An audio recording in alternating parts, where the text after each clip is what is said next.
ನೋಡ್ತಾ ಇದ್ದೀರಾ CBT Kannada TV. ನೀವು ನೋಡ್ತಿದ್ದೀರಾ ಸಿಬಿಟಿ ಕನ್ನಡ ಟಿವಿ. ಇಂದಿನ ಮುಖ್ಯಾಂಶಗಳು. ಮಂಡ್ಯ ಶಾಸಕ ಮುನಿರತ್ನ ವಜಾಕ್ಕೆ ಆಗ್ರಹಿಸಿ ದಲಿತ ಸಂಘರ್ಷ ಸಮಿತಿ ಪ್ರತಿಭಟನೆ ನಡೆಸಿದರು. ಬಿಜೆಪಿ ಜೆಡಿಎಸ್ ಪಕ್ಷಗಳಿಗೆ ಕಾಂಗ್ರೆಸ್ ಗ್ಯಾರಂಟಿ ರದ್ದುಗೊಳಿಸುವ ತಾಕತ್ತಿದೆಯೇ? ಡಿಕೆ ಸುರೇಶ್. ಡಿಕೆ ಶಿವಕುಮಾರ್ ಅವರನ್ನು ಮುಖ್ಯಮಂತ್ರಿ ಮಾಡೋಣ ಎಂದು ಶಾಸಕ ಕದಲು ಉದಯ್ ಹೇಳಿಕೆ. ಒಕ್ಕಲಿಗರ ಮಾನಸ್ವಾಭಿಮಾನಕ್ಕೆ ದುಬಾರಿಯಾಗುತ್ತಿದೆಯೇ? ದೇವೇಗೌಡರ ಕುಟುಂಬ.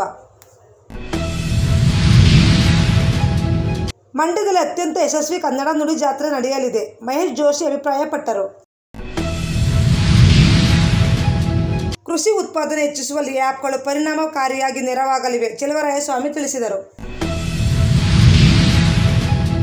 ಎಚ್ಡಿಕೆ ಬಿಎಸ್ವೈ ಜಂಟಿ ಡಿ ನೋಟಿಫಿಕೇಶನ್ ಹಗರಣ, ನಾಳೆ ನ್ಯಾಯಾಧೀಶರ ಮುಂದೆ ಅಧಿಕಾರಿಗಳ ಹೇಳಿಕೆ ದಾಖಲು. ಮಂಡ್ಯದಲ್ಲಿ ನಗರಸಭೆ ನಿರ್ಲಕ್ಷ್ಯ, ಬಾಗಿಲು ಮುಚ್ಚಿದ ಸಾರ್ವಜನಿಕ ಶೌಚಾಲಯ. ಬ್ಯಾಂಕಿನ ಖಾತೆಯಿಂದಲೇ ಜೀವ ವಿಮೆ ಹಣ ಪಾವತಿಯಾಗಲಿ, ನಗರಸಭೆ ಅಧ್ಯಕ್ಷ ಎಂವಿ ಪ್ರಕಾಶ್ ತಿಳಿಸಿದರು. ಮಹಿಳಾ ಸಮಾನತೆ ಇಲ್ಲದೆ ವಿಶ್ವ ಮಾನವ ಧರ್ಮ ಸ್ಥಾಪನೆ ಅಸಾಧ್ಯ, ನ್ಯಾಯವಾದಿ ಬಿಟಿ ವಿಶ್ವನಾಥ್ ಅಭಿಪ್ರಾಯಪಟ್ಟರು.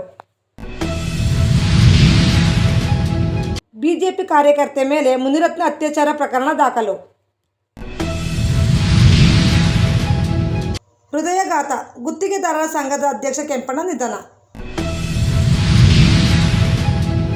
ಕೆಆರ್ಪೇಟೆ ಸಹಕಾರ ಸಂಘಗಳು ರೈತರ ಜೀವನಾಡಿಯಾಗಿವೆ, ಡಿಸಿಸಿ ಬ್ಯಾಂಕ್ ಉಪಾಧ್ಯಕ್ಷರಾದ ಎಚ್ಕೆ ಅಶೋಕ್ ಹೇಳಿಕೆ. ಬಿಹಾರದಲ್ಲಿ 100 ದಲಿತರ ಮನೆಗಳಿಗೆ ಬೆಂಕಿ, ಬಿಜೆಪಿ ವಿರುದ್ಧ ಕಾಂಗ್ರೆಸ್ ಆಕ್ರೋಶ. ಅತ್ಯಾಚಾರ ಪ್ರಕರಣ ಪ್ರಜ್ವಲ್ ರೇವಣ್ಣ ಜಾಮೀನು ಅರ್ಜಿಯ ತೀರ್ಪು ಕಾಯ್ದಿರಿಸಿದ ಹೈಕೋರ್ಟ್.